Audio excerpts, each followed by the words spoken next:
So it is story time again. So today I want to share a story about an experience I had about a year ago. I was in Kenya, my home country, visiting, and on this particular day, I had a deep desire to be alone with God. And so I was told about a place called Resurrection Garden, which is in one of the suburbs in Kenya called Karen. And if you happen to be in Kenya, I highly recommend this place. So anyway, I went there in the morning, and my plan was to spend the day in quiet meditation, reading my Bible, listening to my audio Bible, and listening to worship music. And so I went. This is a facility that is run by the Catholic Church, but they are open to anyone who wants to go. So although I'm not a Catholic, I just felt like this is a good space to be alone with God. And they have huge signs everywhere that are written silent. They have sanctuaries, they have gazebos, they have incredible um, uh, greenery where you can just go and sit quietly and listen to God or meditate. So I spent the day doing that. I was struck by a number of things. One, that there were so many women, more women than men in this facility. Number two, I also was struck by the fact that most of the people who were there are people that we, the world, would call as called poor people, meaning they were ordinary people. There were no cars parked outside. These are people who found their way into these facilities, and it is far from the main road.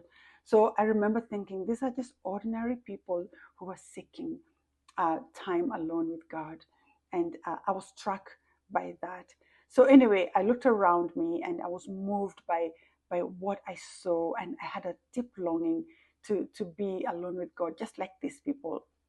And anyway, so I spent the day walking up and down, sitting quietly and just listening to music and reading the word. And it was just beautiful. It was just a lovely day. I long so much to go back so I can do this.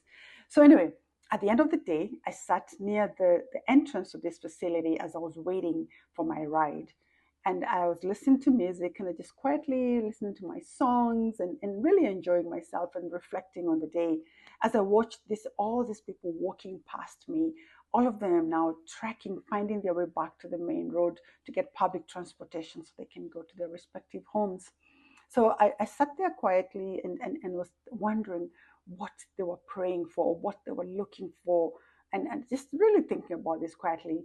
And then I saw this young woman, and she had a child strapped to her back, which is how we Africans carry our babies. And she had another child, I'm going to say maybe a 13 or 14-year-old boy. And as they walked past me, for whatever reason, I broke my silence and I said hello to her. And she seemed so surprised that I said hello. So I remember thinking, maybe I should have just, not bothered to say hi. So anyway, she walked past me and then she came back. And now that surprised me. And then she asked me in Kiswahili, Mom or Mother, could you please help me? I really need a job. I have these two children. I'm a single mom and I don't know what to do to provide for them. To which I responded, I am so sorry. I don't live in Kenya and I can't really give you a job. She had told me that she's willing to clean my home, wash my clothes, do whatever it is that I need for money. So I told her, I'm sorry, I don't live here, but I'd be more than happy to take your contact and then, share it with my friends and family and see if there's anyone who's interested. So we exchanged numbers. I had like $10.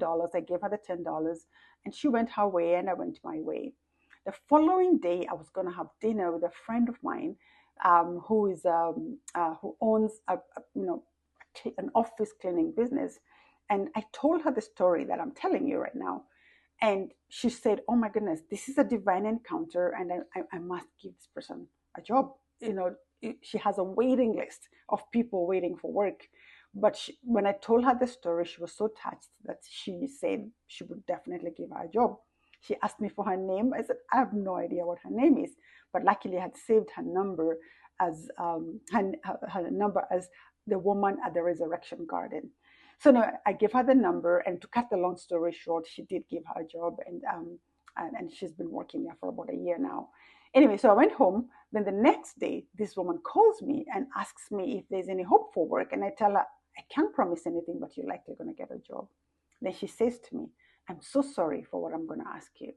And I'm like, what now? And she says, I'm desperate for a bit of money because my house, I don't have rent, and my family, my kids and I are going to be thrown out. And I was offended. For a moment, I was like, who are you? I don't even know your name. I already offered to give you a job. Why are you asking me for money? And I actually said those words to her. And she told me, I'm so desperate. And then she went ahead to tell me that she'd been at the garden for 3 days, praying and crying out to God for work.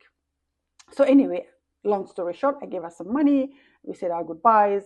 And that evening, as I sat writing in my journal, which is something I do quite a bit of, I decided to go back and see what I had written for the day at the Resurrection Garden. And so I turned a few pages back and I found what I had written.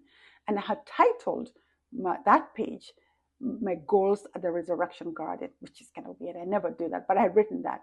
And number one, I had said to seek the face of Jesus. And number two, I had said to hear from God. So as I read those words, they came alive. And I remembered the words of Jesus, that if I was hungry and you gave me food, I was thirsty and you gave me water to drink, I had no home or I was homeless and you gave me a place to stay. And then he goes ahead and says, if you did this to any one of my daughters or sons, you did it to me. And I remember knowing that day that God had answered my prayer to seek the face of Jesus and to hear from God through this young lady. And I felt so blessed. So Mary's doing well. I know her name, but I'm going to call her Mary. She's doing well. She's been working for about a year. She and I are very much in touch, and she's been such a blessing to me. Seek the face of Jesus. He shows up in different ways and very unexpectedly. I hope that this message blesses you. Amen and amen.